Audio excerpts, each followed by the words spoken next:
This week we went to a school board meeting. Before I went to the school board meeting, I decided to look up some of the books that are in our school library.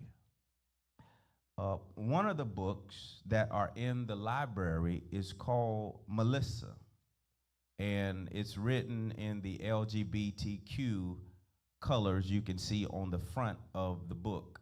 This book is about a boy named George who believes that he is a girl. This is in our elementary school's library. And in this book, as he is confused about who he is, he begins on page 104 of the book, and I'll just read a little bit here. But it says, Kelly took a deep breath, and I'm sorry I ignored you last week. She scratched her neck, and you know what? If you think you're a girl, George braced for Kelly's next word, then I think you're a girl too. Kelly leaped onto her best friend and gave her a hug so big they both nearly toppled over. The open-mouthed surprise and joy on George's face only made Kelly smile harder.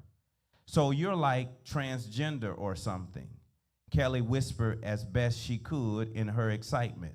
I was reading on the internet, and there are lots of people like you. Did you know you can take hormones so that your body, doesn't go all man-like? Yeah, I know. George had been reading websites about transitioning since Scott had taught her how to clear the web browser history on mom's computer. But you need your parents' permission. There's a lot of other filthy things in the book and other books. This is really a G-rated book compared to some of the other books that are in our public school libraries. But when you see this is a fourth grader. This is a fourth grader having conversations about taking hormones and transitioning.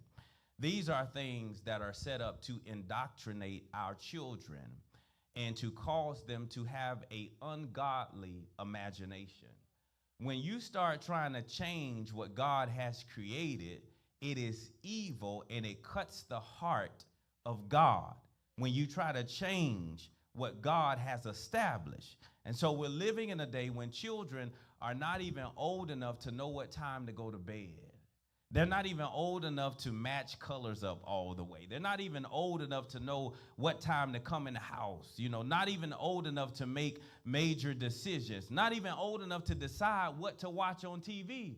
Yet they're trying to indoctrinate them with information about their gender and who they are and what they are. And when children are already trying to understand how to grow, they're giving them information that's going to cause them to be confused.